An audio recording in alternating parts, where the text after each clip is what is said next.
झरिया की हर दिन की यही कहानी, न बिजली न पानी, सिर्फ एलबी सिंह और कुमनाथ सिंह के गुर्गों से परेशानी। अब तो नौबत यहां तक आ गई है कि पूर्व विधायक संजीव सिंह ने ऐलान कर दिया है, एलबी सिंह हो जाए सावधान, धनबाद में राजनीति के लिए ना करे झरिया के लोगों को परेशान। इसी मुद्दे पर हम लेकर आए आज आपका favourite talk show to the point. तो झरिया के तीसरा थाना क्षेत्र में देव प्रभा आउटसोर्सिंग है, लाल बाबू सिंह इसके सीएमडी हैं, जबकि कुमनाथ सिंह एमडी हैं। रैयत के अलावा वन विभाग की जमीन पर ओबी डंप करने का कंपनी पर आरोप लगता आया है।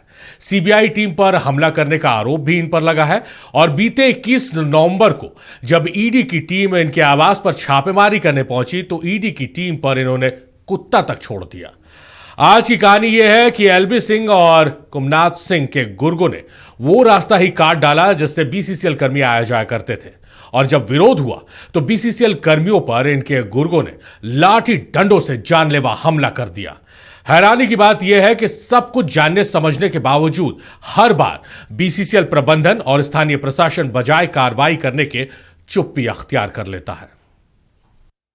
झरिया में लाल बाबू और कुंभनाथ सिंह के गुर्गों की दबंगई एक बार फिर देखने को मिली है। बीसीसीएल एरिया संख्या 10 की विभागीय परियोजना आने जाने का रास्ता ही जेसीबी लगाकर काट डाला गया, और जब विरोध हुआ तो बीसीसीएल के अधिकारियों कर्मचारियों पर लाठी डंडे से हमला कर दिया गया। इस हमले में कई लोग घायल हो गए। कि किसी का कैसे हिम्मत बनता है हमारे मजदूर पे हाथ छोड़ देना, किसी का भी मतलब हम लोग ये इजाजत नहीं देते हैं हमारे मजदूरों पे आंख उठाने का भी।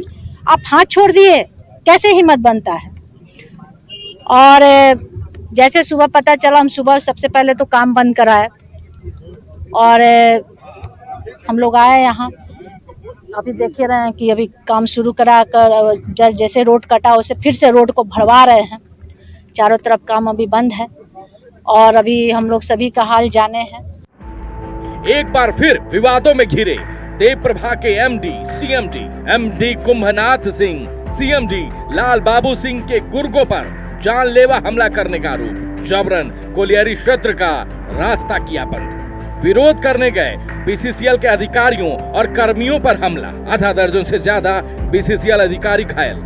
एलबी सिंह और कुंभनाथ सिंह के खिलाफ कार्रवाई की मांग हुई।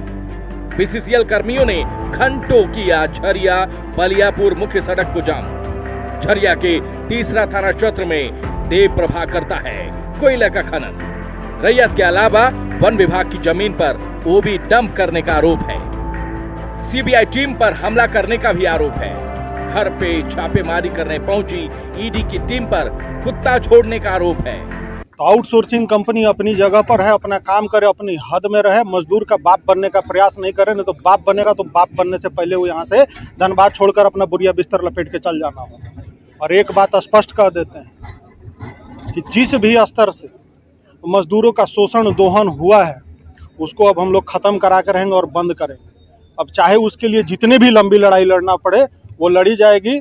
और ये स्पष्ट है कि आउटसोर्सिंग प्रबंधन हमारे गांव के हैं और उनको स्पष्ट रूप से हम ये स्पष्ट कर देना चाहते हैं कि भले आप हमारे गांव के हैं तो गांव की रिश्तेदारी गांव में ही देखी जाएगी, लेकिन झरिया की जनता के प्रति कोई भी अनर्गल काम आपके द्वारा किया जा रहा है, अति संवेदनशील हरकत किया जा रहा है तो वो बर्दाश्त नहीं किया जाएगा। कि झरिया में आप लोगों को परेशान करेंगे और धनबाद में जाकर आप राजनीति करेंगे तो ये चीज भुला दीजिएगा कि झरिया को उजाड़ के और धनबाद में हम राजनीति आपको करने नहीं देंगे, भी हम बता देते हैं। पिटाई से नाराज बीसीसीएल के कर्मी आंदोलन पर उतर आए हैं। इन कर्मियों को जनता मजदूर संघ बच्चा गुट का समर्थन हासिल है।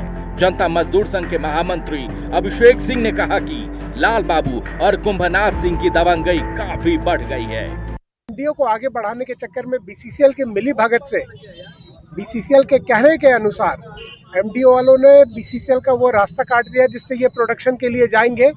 रास्ता ही नहीं रहेगा तो न वहाँ से गाड़ी जाएगी न कोई इंसान जाएगा। और उसके बाद जब इन लोगों ने विरोध करना चाहा तो इन लोगों के ऊपर जानलेवा हमला किया गया, जिसमें आज हमारे कई मजदूर साथी सेंट्रल हॉस्पिटल में भर्ती हैं जो बहुत गंभीर रूप से जख्मी हैं। इसके विरोध में हम लोग आज यहाँ धरना पे बैठे हुए हैं और अगर धरना से बीसीसीएल के कान में चू नहीं रेंगती है तो फिर बहुत जल्द के आज शाम को या कल ही हम फिर सारा इनका जो पूरा एरिया का आउटसोर्सिंग का प्रोडक्शन है बंद करा देंगे। ट्रांसपोर्टिंग बंद करा देंगे, पूरा एरिया ही बंद हो जाएगा। कुछ दिन पहले से यहाँ साजिश चल रहा है बंद करने का और यहाँ से जो मशीनें हैं उसको हटाने का, जिसको लेकर आज ये लोग यहाँ पे आए थे, धरना पे बैठे थे और मशीन के का साफ सफाई देख रेख कर रहे थे।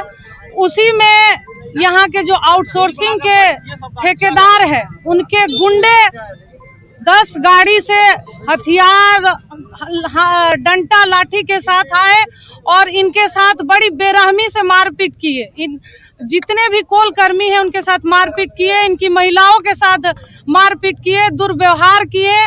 उसी को लेकर आज हम लोग धरना पे बैठे हैं। हकीकत यही है कि लाल बाबू सिंह और कुंभनाथ सिंह पर लगे आरोपों की लिस्ट बहुत लंबी है, लेकिन इन पर कार्रवाई सिफर। नतीजा ये कि कोयला खनन के नाम पर ये लोग अपना साम्राज्य चला रहे हैं और इनकी हर मनमानी के आगे बीसीसीएल प्रबंधन हर बार चुप्पी साध लेता है। झरिया से अभिमन्यु के साथ दिलीप कुमार, नक्षत्र न्यूज, धनबाद। तो एलबी सिंह की दबंगई आपने इस रिपोर्ट के जरिए देख ली होगी। थोड़ा सा कच्चा चिट्ठा हम भी खोल देते हैं। सीबीआई जांच करने आई, छापामारी करने आई तो सीबीआई के अधिकारियों के साथ मारपीट का आरोप। ईडी ने 21 नवंबर 2025 को जब छापेमारी की तो ईडी के अधिकारियों पर कुत्ता छोड़ दिया गया। विधानसभा में जांच के लिए विभागीय मंत्री ने आग्रह किया। सिंदरी विधायक ने ध्यान आकर्षण में सूचना दी कि इसके खिलाफ कार्रवाई की जानी चाहिए।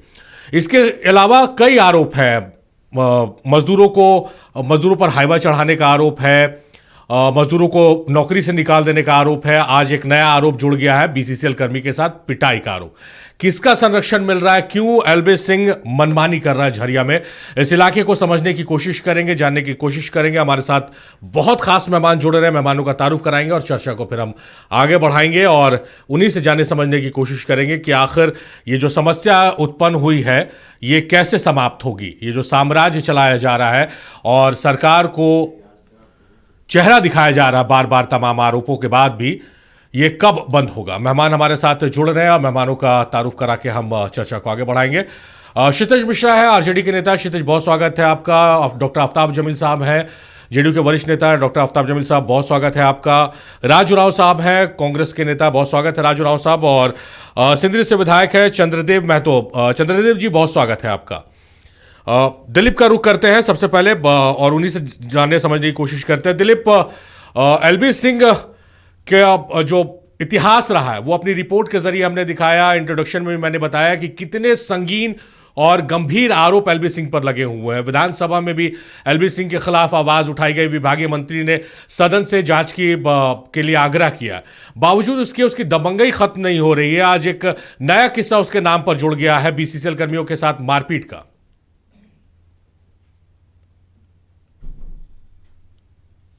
देखिए, बिल्कुल आज जो घटना घटी है उसकी निंदा जितनी की जाए कम है। पहले आप दूसरे तरीके से दबंगई दिखाते थे। आउटसोर्सिंग कंपनी के तहत आप कोयला का उत्पादन करते थे, रैयत की ज़मीन हड़प लेते थे। अगर वो ज़मीन आपके जुडिशियरी में नहीं आता है, कोयले का उत्पादन करने के जगह वो नहीं रहता, वहाँ पे जबरन आप कोयला का उत्पादन कर दे रहे हैं, चाहे वो रैक लोडिंग का मामला हो, कोयले का घाल मेल का मामला हो, कई गंभीर आरोप। लेकिन बड़ा सवाल आज यह उठ रहा है कि बीसीसीएल के अधिकारी जो प्रोजेक्ट मैनेजर रैंक के अधिकारी है उन पे हमला हुआ, उनके साथ कई बीसीसीएल कर्मी के ऊपर हमला हुआ। देखिए, हमला इसलिए हुआ कि वो अपनी जगह पे सही थे जहां पे बीसीसीएल का अपना प्रोजेक्ट चल रहा है। देखिए, आज 2005 के बाद धनबाद में आउटसोर्सिंग कल्चर हावी हुए। आउटसोर्स के तहत कंपनियों को बुलाया गया कोयले का उत्पादन के लिए, जो ठेका के तौर पे बीसीसीएल को कोयले का उत्पादन करके दे। लेकिन उसके पहले तो बीसीसीएल खुद अपने जो वर्कर्स होते थे, अधिकारी होते थे, उनके द्वारा कोयले का उत्पादन करवाते थे, कोयले का उत्पादन कराते थे। तो वहां पे एक बीसीसीएल की अपनी माइनिंग लीज एरिया है जहां पे उनका प्रोजेक्ट चल रहा है। अब बड़ा सवाल यह उठ रहा है कि इस पूरे मामले पे बीसीसीएल के जो सीएमडी है उनके तरफ से कोई बयान नहीं आया, डायरेक्टर टेक्निकल है उनके तरफ से कोई बयान नहीं। आखिर क्यों कुंभनाथ सिंह या लाल बाबू सिंह और उनकी देव प्रभा आउटसोर्सिंग को बचाने की कोशिश की जा रही है? तो कहीं ना कहीं पूरा घालमेल कमीशन खोरी का है, जो बंदर बाट कोयले का होता है उसका। क्योंकि समझिए, आप बीसीसीएल के सीएमडी हैं, बीसीसीएल के डायरेक्टर टेक्निकल है और आपका एक अपना माइनिंग एरिया में प्रोजेक्ट चल रहा है कोयले का उत्पादन के लिए, वहां पे आपके सरकारी कर्मचारी काम कर रहे हैं और ठीक उसके बगल में एक ठेका कंपनी चल रही है, आप उसको बढ़ावा दे रहे हैं, उसके मन को बढ़ा रहे हैं। और जो आउटसोर्सिंग कंपनियां बीसीसीएल का जहां पे कोयले का उत्पादन उत्पादन हो रहा है उसको बाधित कर रहा है ताकि बीसीसीएल का कोयला उत्पादन ना हो। आज रास्ता काट दिया गया, जो अधिकारी है वहां पे जो कार्यरत कर्मचारी है वो कहने गए कि आपने जो रास्ता काट दिया है तो फिर कैसे सरकारी बीसीसीएल की जो अपनी माइनिंग एरिया वो कैसे कोयले का उत्पादन करेगा, कैसे ट्रांसपोर्टिंग करेगा। तो इस बात को लेकर के विवाद बढ़ा और जब इन्होंने विरोध जताया कि इस रास्ते को नहीं काटना है तो देखिए कई संख्या में वहां पे लाल बाबू के समर्थक कह सकते हैं या गुर्गे बोल से पहुंचे और हरवे हथियार से, जैसे कि जो तस्वीरें आई हैं, जो बयान आया, हमला कर दिया। इस हमले में आधा दर्जन से ज्यादा अधिकारी घायल हैं। विरोध प्रदर्शन के तौर पे आज सड़क जाम किए गए, जनता मजदूर संघ के लोग भी पहुंचे वहां पे, बीजेपी की नेत्री और विधायक झरिया की रागिनी सिंह वो वहां पे पहुंचे, पूर्व विधायक संजीव सिंह वहां पे पहुंचे। लेकिन बड़ा सवाल यह उठ रहा है इस पूरे मामले पे बीसीसीएल के आला अफसर, मैं डायरेक्ट सीएमडी और डायरेक्टर टेक्निकल से सवाल पूछना चाहूंगा, आपके अधिकारी को चोट लगी है, आपके कर्मचारी को चोट लगी, एक प्रेस नोट आपने जारी नहीं किया, इस पूरे मामले पर आपने एक बयान जारी नहीं किया और अभी तक थाने में इसकी लिखित शिकायत भी नहीं की गई है। तो इस मामले को समझिए आप कि क्या वाकई में जो बीसीसीएल के जेन्युइन कर्मचारी हैं, अधिकारी हैं, वो क्या एक आउटसोर्सिंग कंपनियों का आगे बौना साबित हो रहे हैं? और अधिकारी बढ़ाने वाली बात है आप जो कह रहे हैं दिलीप, इससे मन बढ़ेगा आउटसोर्सिंग कंपनी का। दिलीप, सवाल एक ये भी है कि इतने सारे मतलब आरोपों की लंबी फेहरिस्त है। मैं रिसर्च कर रहा था तो पूरे एक पन्ने का पूरा आरोप है, अलग अलग आरोप है, सीबीआई, ईडी, किसी को कुचल देने का आरोप है, ओबी डंप करने का आरोप है, कई तरह के आरोप है। इस पर्टिकुलर घटना के बाद जिला प्रशासन पुरानी लिस्ट को देखकर क्यों रेस नहीं हो रही है, क्यों कार्रवाई नहीं की जा रही है? देखिए सवाल तो यही उठ रहा है और लोग भी दबी जुबान में धनबाद में सवाल उठाना शुरू कर दिया, आखिर क्यों शह मिल रहा है? राज्य सरकार की अपनी एजेंसियां वो क्या कर रही है?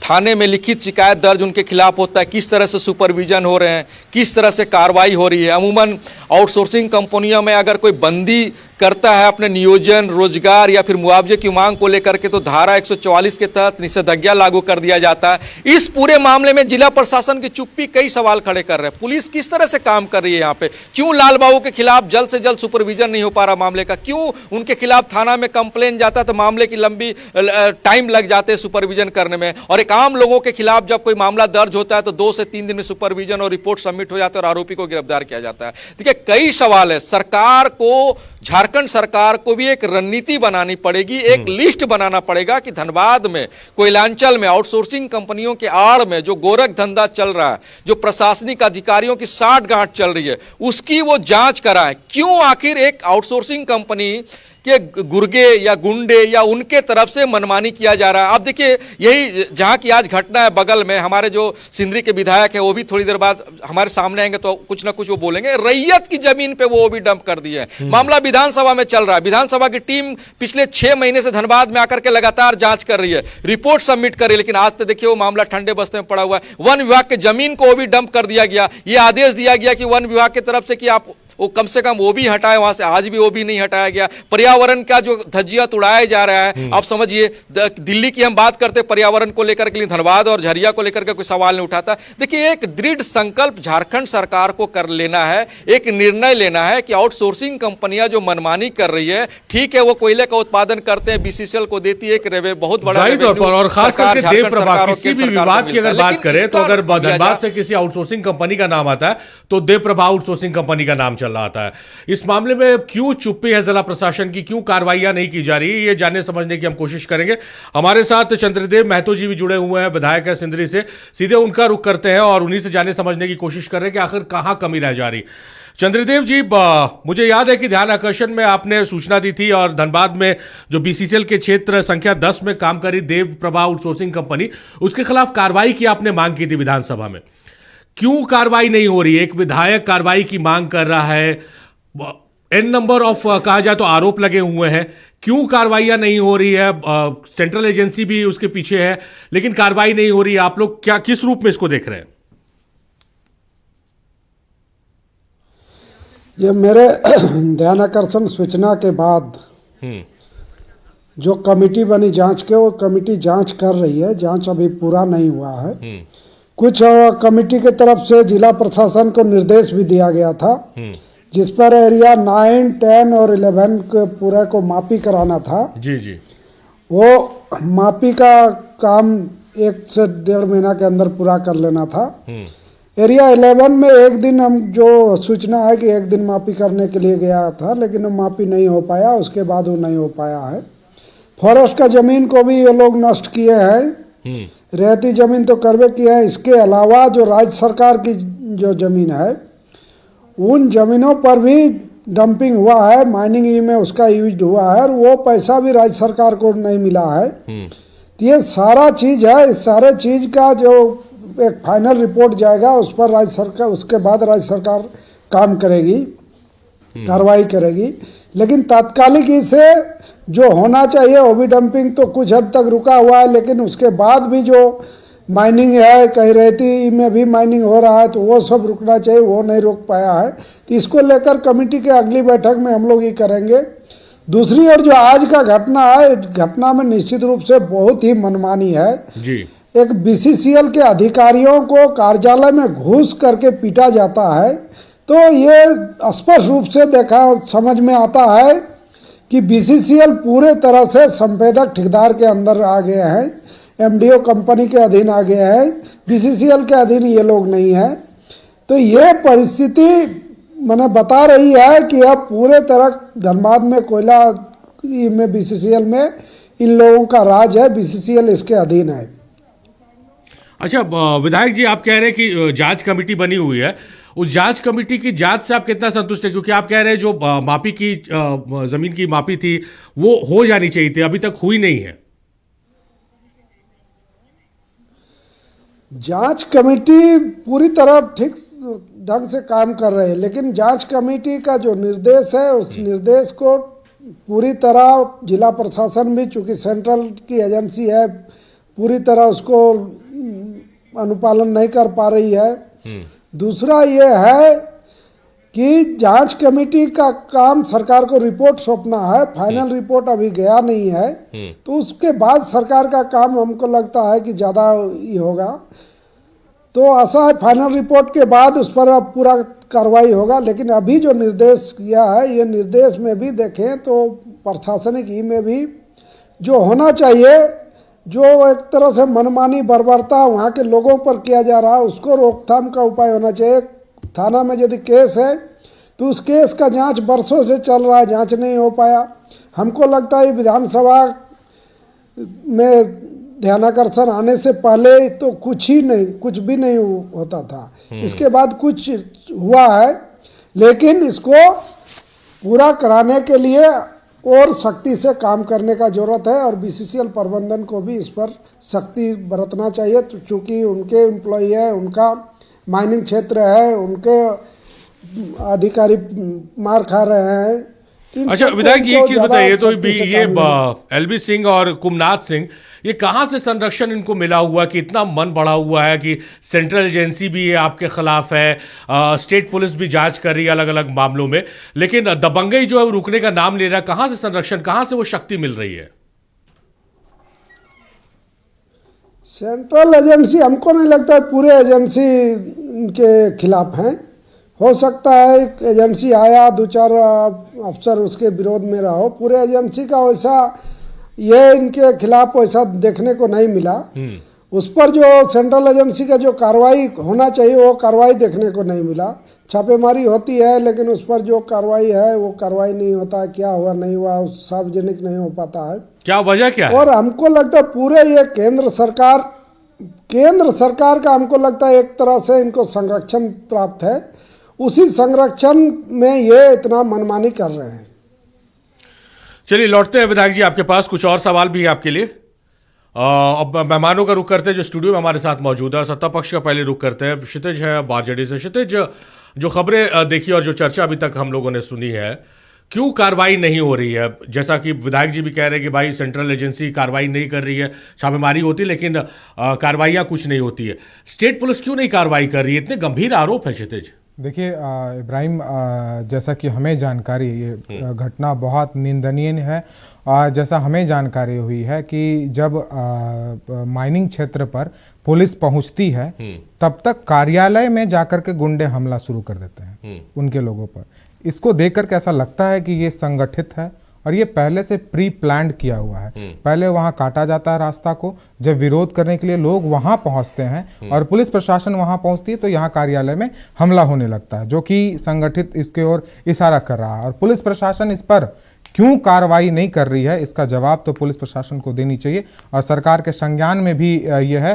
और जैसा कि ध्यान आकर्षण में हमारे साथी विधायक जो इंडिया गठबंधन के साथी हैं, उन्होंने भी इस चीज़ को उठाया है, तो इस पर जरूर पुलिस को संज्ञान में लेनी चाहिए। और जो प्रशासन या जो अधिकारी इसके किसी के डर से, किसी के वजह से कार्रवाई, डर इसलिए कहा जा रहा है क्योंकि अगर कार्रवाई इतनी धीमी है तो हो ना हो डर होगा, तो डर के वजह से कर उन पर भी कार्रवाई करने की ज़रूरत है। लेकिन झरिया में आपको याद होगा 9 जनवरी 2025 में जब कोयला मंत्री यहाँ उपस्थित थे झारखंड में, वो उद्घाटन करने के लिए आए थे हॉस्पिटल का, उस समय किस प्रकार से एनडीए के 2 सांसदों के बीच गैंगवार चल रहा था आपने देखा होगा। ढुल्लू महतो जी और चंद्र प्रकाश चौधरी जी के बीच, दोनों के बीच में गैंगवार चल रहा था। कैसे किन्हीं का कार्यालय पर बम फेंका जा रहा था, कैसे गोलियों की बौछार हो रही थी, और वो वर्चस्व की लड़ाई थी। ये इशारा करता है कि आखिरकार इतने होने के बावजूद कोई कार्रवाई कहीं पर नहीं होती है। लगातार जांच होती है इन पर, ये कुत्ता छोड़ देते हैं, ये कुछ कर देते हैं, किन्हीं को पीट देते हैं। और किस प्रकार से आपको याद होगा 24 जून 2025 में बीसीसीएल के और पुलिस के समय जगह पे भी एक डीएम को किस प्रकार से धमकाया जा रहा था, गेस्ट हाउस में बैठ करके ढुल्लू महतो जी धमका रहे थे। तो वहाँ झरिया में और धनबाद में वर्चस्व की लड़ाई और पैसे की लड़ाई किस प्रकार से चल रही वो पहले से है, और ये बिल्कुल निंदनीय है जो इस पर कार्रवाई नहीं कर रहे हैं। और जिनकी भी संरक्षण प्राप्त हो, किन्हीं की भी संरक्षण प्राप्त हो, हमारी सरकार 0 टॉलरेंस की है। मुख्यमंत्री जी के संज्ञान में भी ये बात होगा तो वो तमाम लोगों पर त्वरित कार्रवाई करने की आवश्यकता है। जो अधिकारी हैं जिन्होंने इस पर संज्ञान नहीं लिया उन सबको, और ऐसा कहा जा रहा था कि बीसीसीएल के द्वारा या मजदूरों के द्वारा कोई एफआईआर दर्ज नहीं किया गया है उनके खिलाफ। पुलिस से जानकारी मिलने पर वहाँ के जो सीसीटीवी फुटेज है उनको खंगाला जा रहा है। उन लोगों को जिन्होंने हमला किया है उन पर कार्रवाइयाँ होगी, वो फुटेज पुलिस खंगाल रही है, वहाँ फुटेज जो लगा हुआ है, लेकिन एफआईआर भी नहीं होता है। और ना बीसीसीएल के अधिकारियों का कोई इस पर जवाब आता है या प्रेस नोट आता है उनके अधिकारियों, उनके कर्मियों पर हमला होने के बावजूद। तो ये तमाम चीज़ों से ऐसा लगता है, इसमें बू आ रहा है कि ये कोई प्लान के हिसाब से इसको किया गया है। चलिए हम बात कर रहे हैं देवप्रभा आउटसोर्सिंग कंपनी की, जिसके एमडी और सीएमडी हैं एलबी सिंह और कुमनाथ सिंह। इन लोगों ने, इनकी दबंगई है कि इन्होंने बीसीसीएल के अधिकारियों और कर्मियों की बुरी तरह से पिटाई कर दी, कार्यालय में घुसकर पिटाई की है। घायल अवस्था में सेंट्रल अस्पताल में भर्ती कराया गया है। इसी मसले पर हम चर्चा कर रहे हैं क्योंकि अपराधों की लंबी फेहरिस्त है, आरोपों की लंबी फेहरिस्त है। और हमारे साथ मेहमान जुड़े हुए हैं, स्टूडियो से मेहमान जुड़े हुए हैं, और हमारे साथ नए मेहमान भी जुड़े रहे। अभिषेक सिंह, महामंत्री मजदूर संगठन के। अभिषेक सिंह हमारे साथ हैं। अभिषेक जी बहुत स्वागत है आपका। जी नमस्कार। अभिषेक जी, हम लोग अपने इस डिबेट में आज जानने समझने की कोशिश कर रहे हैं कि आखिर एलबी सिंह को कौन सा वो ब्रह्मास्त्र प्राप्त है कि आरोपों की इतनी लंबी फहरिस्त होने के बाद भी मजदूरों की आज पिटाई कर दी जाती है, कार्यालय में घुसकर कोई कार्रवाई नहीं होती है। मेहमान यहाँ सब बैठे हुए हमारे और सत्ता पक्ष से भी है, उनका कहना है कि भाई अभी तक बीसीसीएल की तरफ से कोई एफआईआर दर्ज नहीं कराई गई है, मजदूरों की तरफ से कोई एफआईआर दर्ज नहीं कराई गई है, या कोई प्रेस नोट जारी नहीं किया गया या कोई बयान जारी नहीं किया गया। तो क्या मजदूरों को सिर्फ पिटाई खाने के लिए सामने रख दिया बीसीसीएल ने? बिल्कुल सही बता रहे थे। आज मैं स्वयं उस धरने पे था और संयुक्त मोर्चा बना के हम लोग वहां पे धरना दे रहे थे। हम लोगों ने बीसीसीएल का झरिया बलियापुर मार्ग जो है वो हम लोगों ने बाधित कर रखा था। वहां पे शाम को हमारे डीटी साहब, डीटीओपी श्री संजय सिंह जी और हमारे डीपी साहब मुरली रमैया जी, ये दोनों जन पहुंचे हुए थे और लोधना एरिया का पूरा टीम आया हुआ था। इन दोनों की मौजूदगी में फिर शाम को फैसला यही हुआ कि ये पहले एफआईआर करेंगे। एफआईआर करने के बाद जो डिपार्टमेंटल पैच जिसके लिए लड़ाई हो रही थी, जी, जिसको कब्जा करना चाहता था वो देवप्रभा कंपनी, वो डिपार्टमेंटल पैच वहां पे वैसे ही चलेगा जिस प्रकार वो पूर्व में चला करता था, और बीसीसीएल के कर्मी वहां पे काम करेंगे। तो मेरी जानकारी में अभी तक तो एफआईआर हो जाना चाहिए। अगर नहीं हुआ है तो ये फिर बहुत दुखद बात है, क्योंकि बीसीसीएल के आला अधिकारी अगर आके कहते हैं और उसके बाद अगर एफआईआर नहीं होती है तो ये बहुत शर्मनाक बात है। फिर देखिए, हमारे साथ यहाँ पर सत्ता पक्ष को रिप्रेजेंट कर रहे हैं क्षितिज मिश्रा हैं। उन्होंने इस मामले की गंभीरता को समझा था और थाना प्रभारी से इन्होंने 6 या 7 के दरमियान उन्होंने बात की थी। उस समय तक एफआईआर दर्ज नहीं हुआ था। बिल्कुल, वो हो सकता है वो थोड़ी विलंब हो जाए, क्योंकि मुझे जहां तक याद है 6 साढ़े 6 बजे वो हमारा धरना खत्म ही हुआ। उसके बाद अधिकारी वहां से निकला, अधिकारी बोले कि हम एफआईआर ड्राफ्ट करके पहला काम करेंगे, एफआईआर थाना में लेके चले जाएंगे। तो वो 7 बजे के बाद ही मेरे ख्याल से वो एफआईआर थाना में गया होगा। अच्छा, ये अभिषेक जी एक चीज बताइए, आप महामंत्री मजदूर संगठन के, ये जो आज आरोप लगा है ये तो बहुत छोटा आरोप है, मारपीट का आरोप है। इससे गंभीर आरोप भी लग चुके हैं। हाईवा से मजदूरों को कुचलने का आरोप है, फिर राज भुइया है, ओबी डंप के पत्थर की चपेट में आकर मौत हो गई है। इस सबके तार कहीं ना कहीं उसी इर्द गिर्द घूम रहे हैं। तो क्या लग रहा है कि जब इतने संगीन और गंभीर मामलों में कार्रवाई नहीं हुई तो मारपीट का मामला, इसमें कोई कार्रवाई होगी, और कार्रवाई नहीं हो रही है इसलिए मन बढ़ रहा है। ये बिल्कुल आपका कहना सही है। आज का भी जो मामला है वो कोई छोटा मोटा मामला और मारपीट का नहीं है। अभी तक आपकी मारपीट जो होती थी वो आप मजदूरों के साथ करते थे। यहाँ पे मजदूरों के साथ साथ बीसीसीएल के अधिकारी हैं, उनके साथ भी आपने मारपीट की है।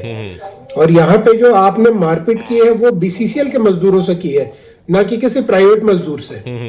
और आप बिल्कुल सही कह रहे हैं कि इनका ये भी कार्यशाली रहा है कि अगर कोई विरोध करने जाता है तो उसके ऊपर ओबी गिरा देते हैं, उसको ओबी में ढक देते हैं या उसकी हत्या करा देते हैं, उसकी मृत्यु हो जाती है।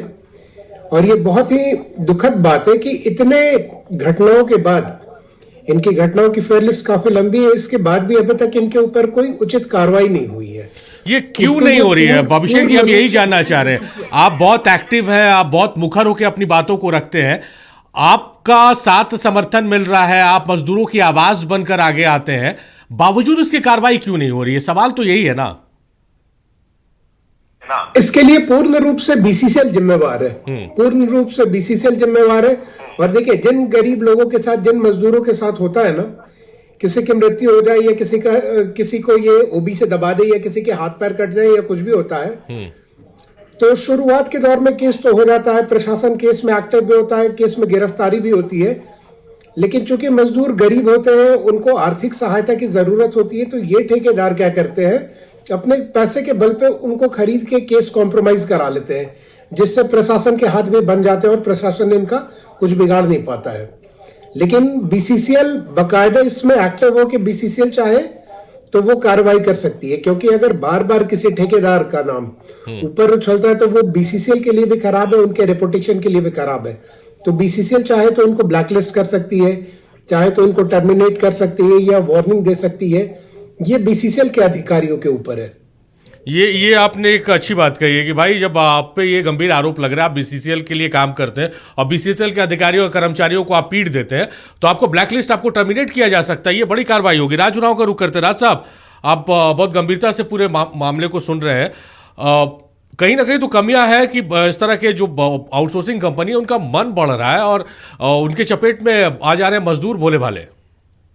बिल्कुल, मैं शुरू से सुन रहा था सारी वार्ता। चंद्रदेव महतो जी जो कहा, फिर अभिषेक जी ने जो कहा, और मैं उनकी बातों से सहमत भी हूँ कि ये इसमें पूरी कार्रवाई बीसीसीएल को भी लेना चाहिए, क्योंकि मेन है संरक्षण उन्हीं को देना है, उनके मजदूर हैं, उनके कर्मचारी है, और उन्होंने अभी तक एफआईआर नहीं किया। ये भी बहुत एक बड़ा मुद्दा है।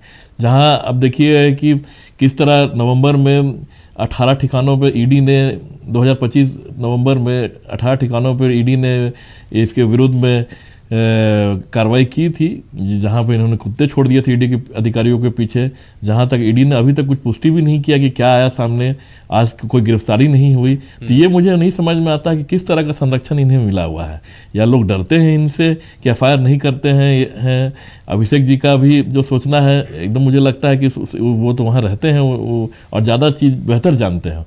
चंद्रदेव जी विधायक जी से सिंदरी के, उन्होंने भी बात कहा कि कमेटी बनी हुई है, जांच कर रही है, और रिपोर्ट बना के सरकार को दिया जाएगा। इस पर सरकार भी को भी संज्ञान लेना चाहिए कि सरकार किस तरह से इस पर आप एक्शन लोग ले। इस बात को सुनिश्चित करेंगे? जरूर जरूर जरूर जरूर, क्योंकि सरकार जीरो टॉलरेंस की सरकार है। इस तरह की मतलब ये यहाँ की जनता की सुरक्षा के लिए हमेशा प्रतिबद्ध है। और आप देखेंगे कि किसी भी तरह का आज जिस तरह से चाईबासा में भी मुठभेड़ हुआ, सरकार के जवानों ने, चाहे वो कोबरा बटालियन सीआरपीएफ के साथ कोबरा बटालियन हो, जगवार हो, झारखंड पुलिस ने भी इस चीज़ के लिए तत्पर से उन्होंने मुठभेड़ किया। उसी तरह मुझे लगता है कि धनबाद में भी एक एक्शन टीम की ज़रूरत है कि इस तरह की चीज़ आगे नहीं घटना हो। और इस तरह के अगर माफिया अगर सामने बढ़ रहे हैं तो उन्हें तुरंत इस पर कार्रवाई करना चाहिए। अगर सेंट्रल का एजेंसी इस पर कार्रवाई नहीं कर पा रही है या उन्हें ईडी हो, सीबीआई हो, उन्हें क्या निर्देश दिया जाता है तो मुझे नहीं मालूम। जहाँ ईडी एक तरफ मुख्यमंत्री को उठा के ले जाते हैं, वहाँ यहाँ के लोग को उठा के ले जाते हैं, किसी भी अधिकारी को उठा के ले जाते हैं, उस तरह अभी तक इनके खिलाफ कोई ऐसा कोई गिरफ्तारी नहीं हुआ है।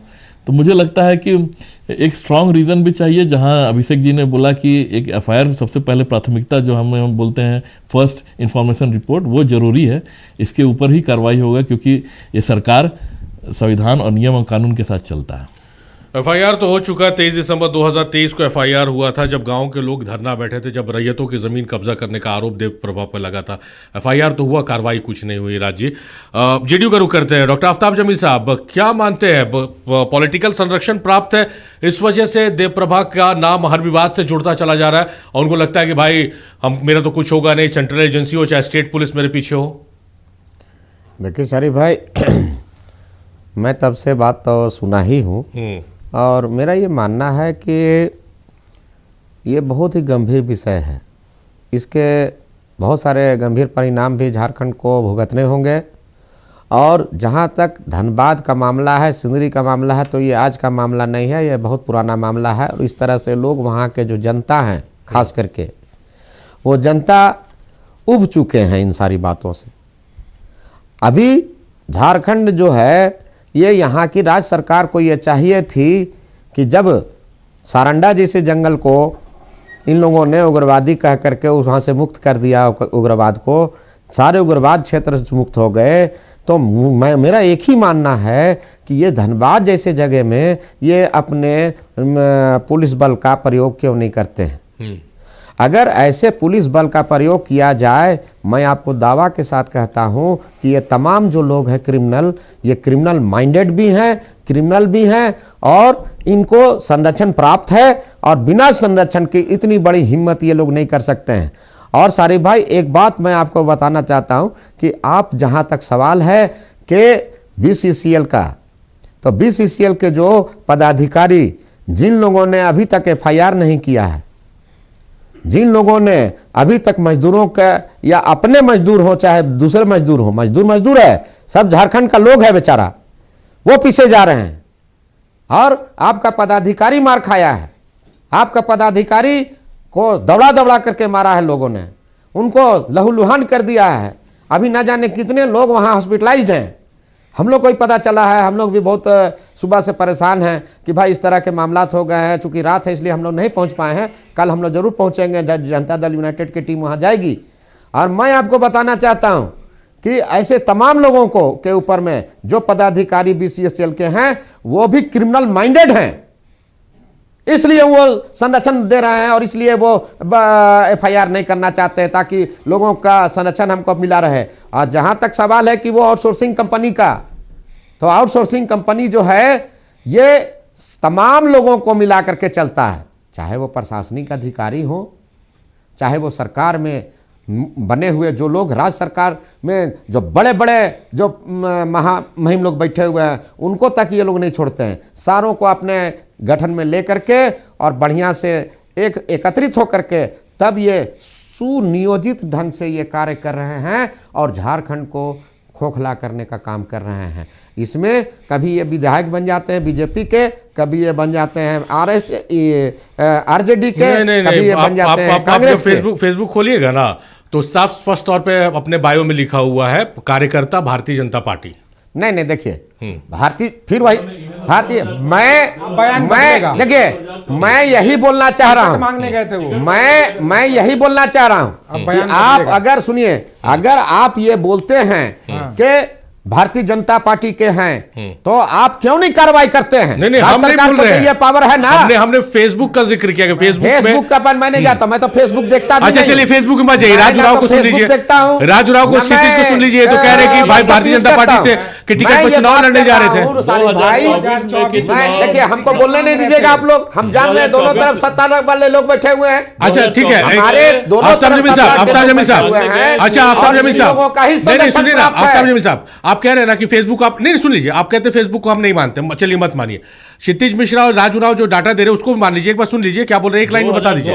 2024 में एलवी सिंह जी ने भाजपा से टिकट मांगने के लिए अपनी अर्जी दिया था, जहां पे राज सिन्हा को मिला गया, उन्हें नहीं दिया गया, पर उन्होंने मतलब अपने आप को मतलब भारतीय जनता पार्टी के कार्यकर्ता के रूप में एक प्रबल दावेदार घोषित किया था। वो जेएमएम का अगर गलती यही किया कि भाजपा के पास चला गया, अगर वो जेएमएम के पास गया होता, आरजेडी के पास गया होता, कांग्रेस के पास गया होता तो अभी तक विधायक होता हो। डुल्लू महतो कहाँ से भारतीय हैं? जनता पार्टी या जनता, मैं भारतीय जनता पार्टी का प्रवक्ता नहीं हूँ, आप ये अच्छा मैं बात। जदयू का प्रवक्ता हूँ। और माननीय नीतीश कुमार के नेतृत्व में जिस तरह का वैसे बिहार को जो जंगल राज का खिताब मिला हुआ था, वैसे बिहार को जब उन्होंने ठीक करने का काम किया तो ये धनबाद क्या चीज है?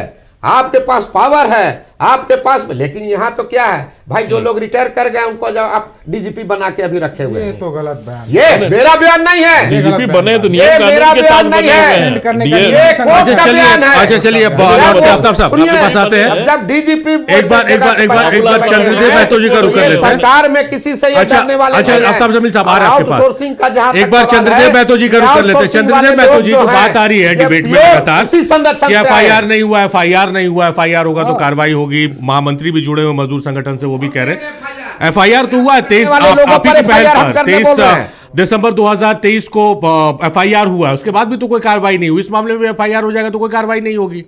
हाँ, तो अभी हमारे मजदूर संगठन चंद्रदेव जी से सवाल है, आफ्ताब साहब चंद्रदेव जी से एफआईआर सवाल हुआ है जी। हाँ 2023 में जो एफआईआर हुआ है वो जमीन संबंधी एफआईआर है।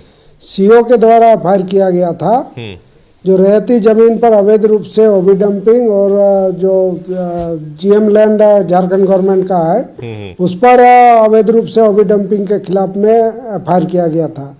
कोई घटना का वो एफआईआर नहीं है। हाँ, एक घटना का एफआईआर हुआ था जिसमें एक आदमी, नाम हम बुला रहे हैं, उनका पैर कट गया था, उस पर एफआईआर हुआ था। तो चूंकि वो गरीब बहुत है और इन लोगों के सामने सेंट्रल एजेंसी भी छोटा मोड़ना पड़ रहा है, तो गरीब आदमी कितना दूर तक लड़ेगा, वो सरेंडर करता समझौता में चला जा रहा है, ये स्थिति है।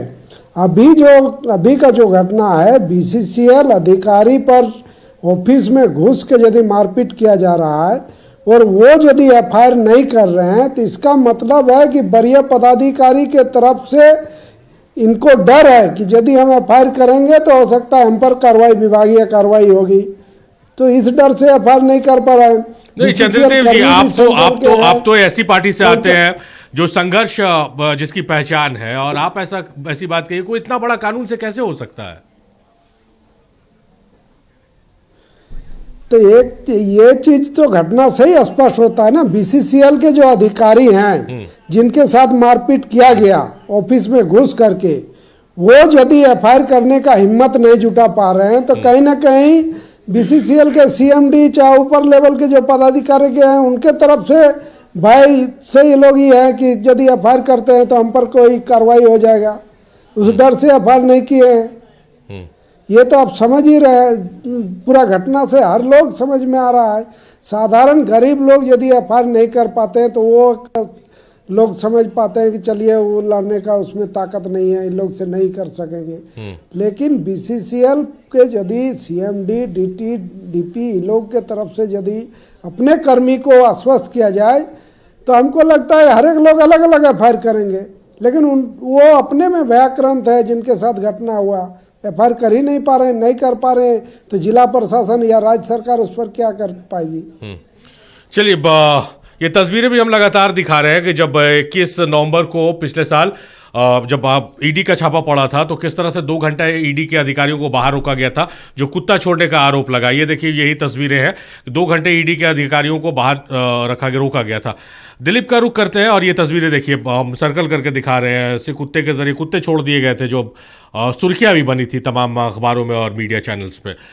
हम एक बार दिलीप का रुख करते हैं। दिलीप, ये तो जो आप सुन रहे होंगे, पूरा डिबेट आप सुन रहे होंगे, सत्ता पक्ष भी कार्रवाई क्यों नहीं हो रही, सवाल पूछ रही है। मैं उम्मीद कर रहा था कि सत्ता पक्ष आज यहाँ पर बैठकर कार्रवाई का आश्वासन दे देगी चैनल के जरिए तमाम दर्शकों को कि उसके बाद से कोई इस तरह की चर्चाएं नहीं होंगी। किस रूप में आप देखते हैं? मामला बहुत बड़ा है लेकिन कार्रवाइयों के नाम पर कुछ हो नहीं रहा है केंद्र की तरफ से, चाहे केंद्रीय एजेंसियों की तरफ से या स्टेट पुलिस की तरफ से, इसलिए मन बढ़ता चला जा रहा है लोगों का।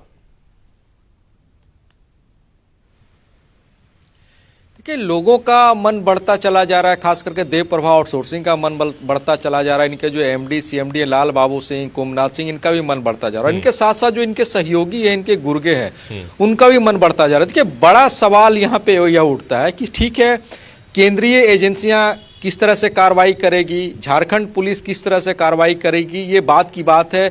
लेकिन जब इस तरह की घटनाएं घटती है, आप तकरीबन 50 से ज़्यादा की संख्या में आप आते हैं, हथियार के साथ आते हैं और तकरीबन आधा दर्जन ज़्यादा आप देखिए, मजदूर को नहीं, अधिकारी को पीटते हैं। अमूमन क्या इस तरह की घटनाएं कहीं घटती है तो क्या पुलिस संज्ञान नहीं लेती है? क्या आम लोगों के साथ किसी गांव में मारपीट होता है, पुलिस पहुंचती है, दोनों पक्ष के लोगों को थाना में 24 घंटे नहीं बिठाती है क्या? देखिए, बड़ा सवाल यहां पे है, कहीं ना कहीं कोई ना कोई मंशा है। इतनी बड़ी घटना घटने के बावजूद भी पुलिस ने स्वतः संज्ञान नहीं लिया, आरोपियों की धर पकड़ नहीं की।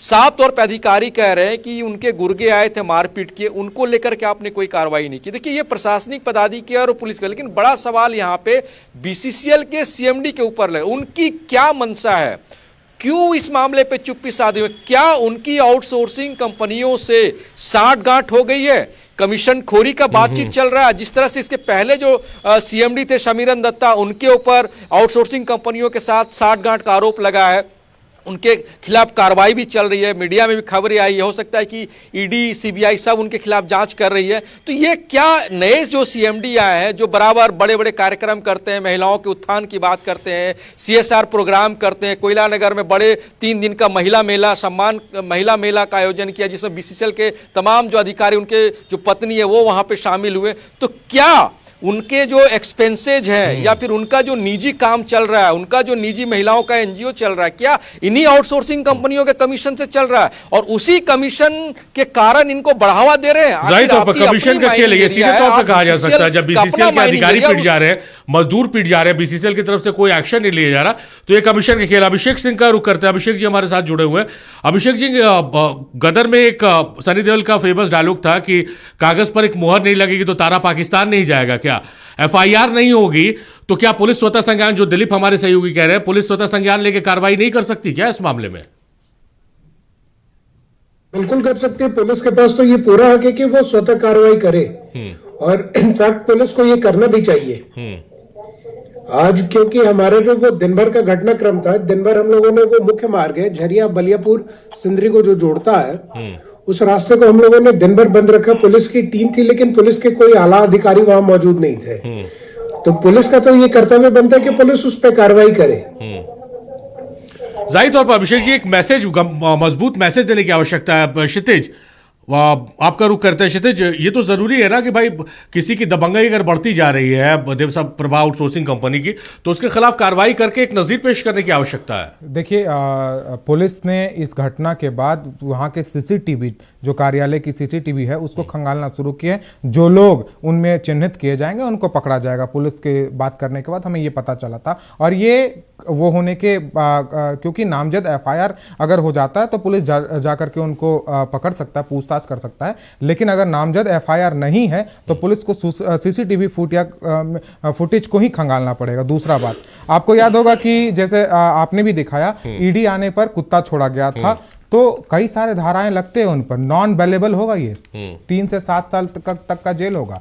लेकिन फिर भी बंगाल में अगर ऐसी घटनाएं कहीं पे भी सही नहीं है। लेकिन मैं इसलिए कह रहा हूं क्योंकि बंगाल में इस पर कार्रवाइयां होती है, कार्रवाई ईडी को कार्रवाई करनी चाहिए। तो 221 धारा 132 के तहत नॉन अवेलेबल होगा, लेकिन ईडी ने भी इस पर कोई वो नहीं किया गया। दूसरी चीज, एक मजेदार बात आज के डिबेट में आपके उससे निकला है, और जदयू के प्रवक्ता, साथी प्रवक्ता जिम्मेदारी से कहा उन्होंने कि क्रिमिनल माइंडेड है बीसीसीएल के सीएमडी और अधिकारी, क्रिमिनल माइंडेड है।